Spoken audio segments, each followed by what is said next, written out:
Hello, welcome to Board Games with Niramas. I'm Joseph and I'm here today with Drako, and we also have Mats in the studio. We are going to play some Forks. Forks is a card game that is on Kickstarter right now. You can go check out the link by clicking the little eye up there in the corner and go straight to the Kickstarter page where you will see how it will look in its final stage, because this is of course a prototype. So first of all, out here we have the Drako cards. We have our abilities. In this game, you have a bunch of abilities and you will get one randomly at the start of the game that will give you a special ability. Also, I should mention that there's a scenario for this as well, where you can play through game after game in a scenario type, but we're not going to do that today. We're just going to play a basic game here on 3 players, and we are going to play, here we have 2 different rule sets basically. So now we're going to have the merge, which means, yeah, you'll see how that works later on. So at the start of the game here, we have the Drako cards. We are going to pull out 3 cards and put them in order of priority order here by the card here that has the tiebreaker order. And so basically we have 2 companies out here and we are going to try to embezzle money from them. And so Mats is going to start and draw 3 cards. And what you're doing now is that you choose one. I embezzle one. Yeah. And then I pass them left, which is to you. That's right. And then I get to embezzle one of these, which is to add it to my hand basically.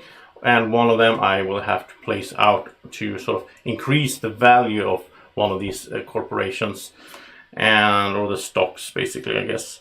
So I think I will keep this one.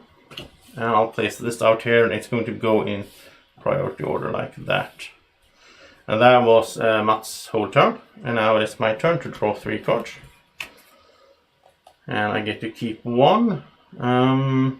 What I need to consider here is that basically we're going to have, when the deck runs out, we're going to have 3 sort of winner corporations that have the highest value on them, and 2 losers. And if I have a card, let's say this one, and that corporation is one of the winners, I will get that much points in, positive points. But if they are one of the loser companies, I will get that much negative points. So you need to consider that. So this one looks pretty good to keep, so I'm going to do that, and I'll pass these over to Drako. Now Drako has a special ability that he can embezzle both of his cards that he gets. He doesn't have to add anything here, and he thinks that's fun. He just likes to have a lot of cards, so he's going to take both of these.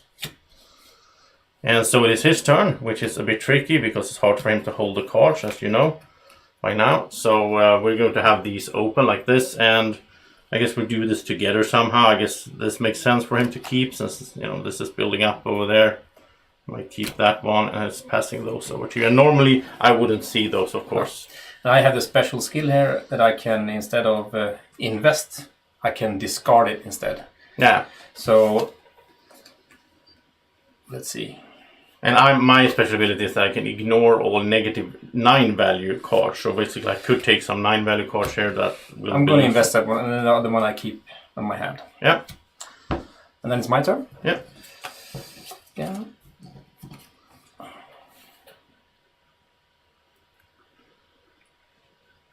And it's in the beginning here, it's a bit hard to know which cards to keep, but you need to have some kind of strategy to build up for later on.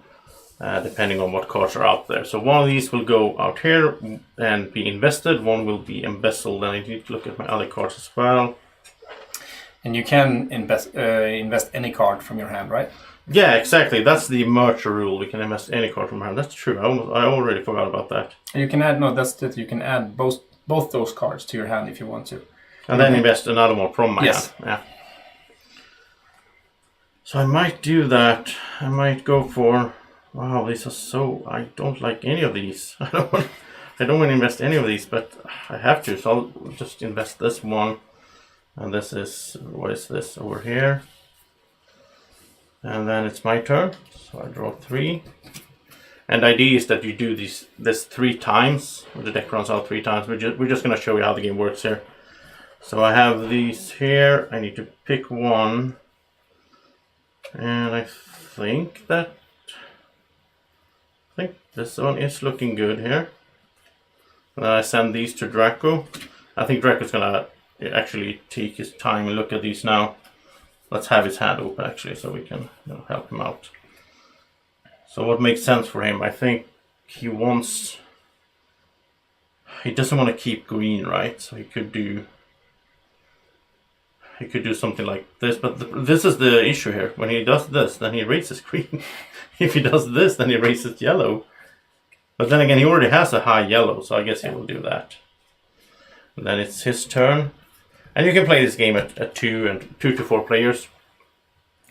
So we have this open here, and so I think he will take, well, he's going to take this one because it looks good over there. And then he sends those over to Matt. And by sending them to Matt, he sort of knows that this will be invested in. Normally, now Matt has a special ability, so he doesn't have to do that, but... So I wouldn't know that he has green cards either on his hand. Of course. Which is interesting, because then I will discard one. And he's not happy about that. No, I won't do that, sorry. I will, of course, play that one. Yeah. And keep the other one. And Drako's really happy, because now his 8 here is all of a sudden worth something because of that. And then it's my turn? Yeah. So...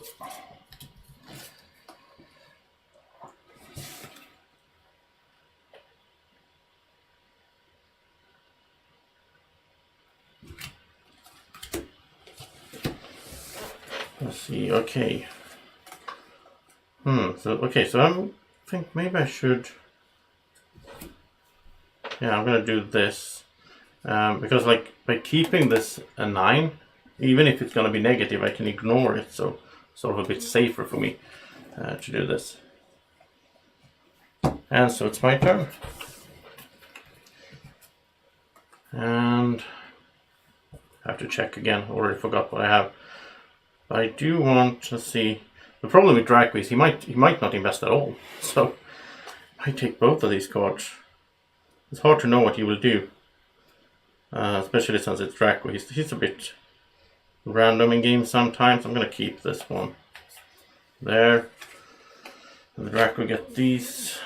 Remember, he could do the merch as well. So, I mean, if he wants to boost green, for example, he could do something like keep both of those and just invest this here. Green starting to look like a winner now. Yeah. And then it's Drako's turn, of course. So he has those there. Well, once again, well, he doesn't want you to raise the value on this one. Well, he has a 9, though. But I think he will do this because he really wants green to win, right? But then he has 11. He has more in this one. Wow, this is tricky. Okay, so let's say he will do this, and he hopes that you will increase, of course, the green. Yeah.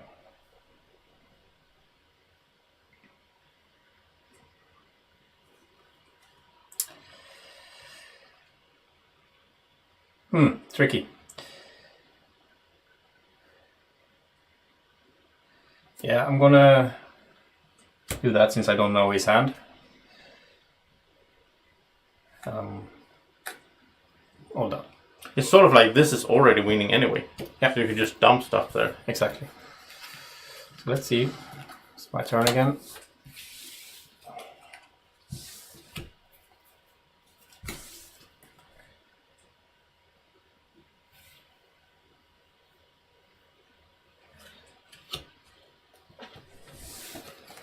Okay, so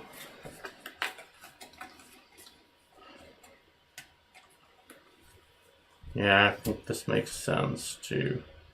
Well, it's always like this. If I go for one of them, then either way, I could go for something else. That's the thing. But now I don't want to. It's only going to be 3 of these that win. So yeah, I want to. Yeah, okay, I want to do this. Let's see. I want to do this actually. I'm going to keep both of those and invest that. And so it's my turn. And I think that one is looking good. Yeah, I think I'll just keep this. This is a safe one here. Now Drako, he wants to boost this one because he has a lot of there, so do that. And then it is the final turn. It's Drako's turn. Let's see, how would you do this? He can he has sort of the final say here. Well, you have it because yeah. So He has 11. He doesn't have. Well, he doesn't have much in that. But that one looks like a win right now because this one and this one Yeah. are lower. Maybe, but the problem is then he will send. But he might be hoping that you will not invest. Yep. So I can take these two to my hand. Yeah, you can invest something else.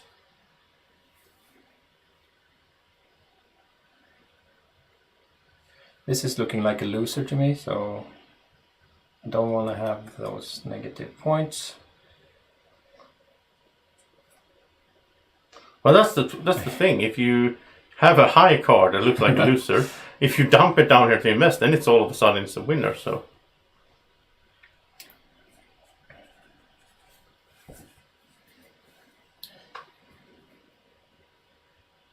Yeah, let's do this.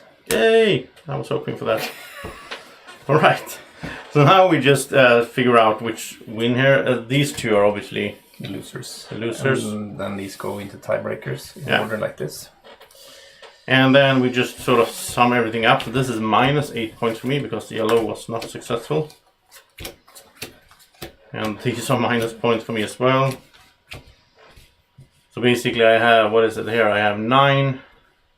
Okay, so I have 20, was it 9, 50, I have 24 in negative points and I have 22 in positive, so I'm really losing here. How are you doing over there, Matt? 14, 22, 26, 35 positive and 19 negative, so I have 16 positive points.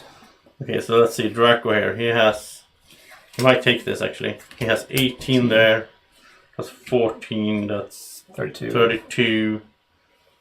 Minus 26. Now he only has 8 points.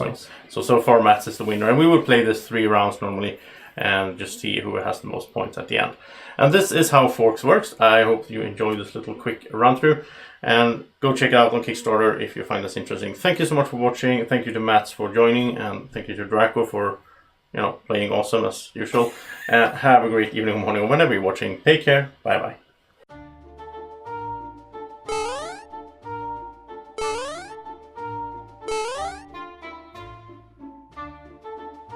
Be like Drako.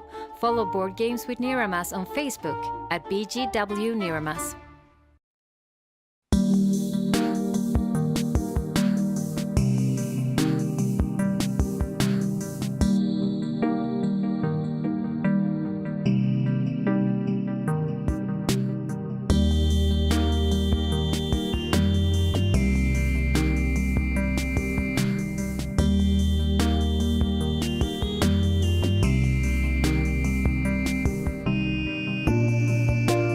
Board Games with Niramas is sponsored by Alara Games in Sweden.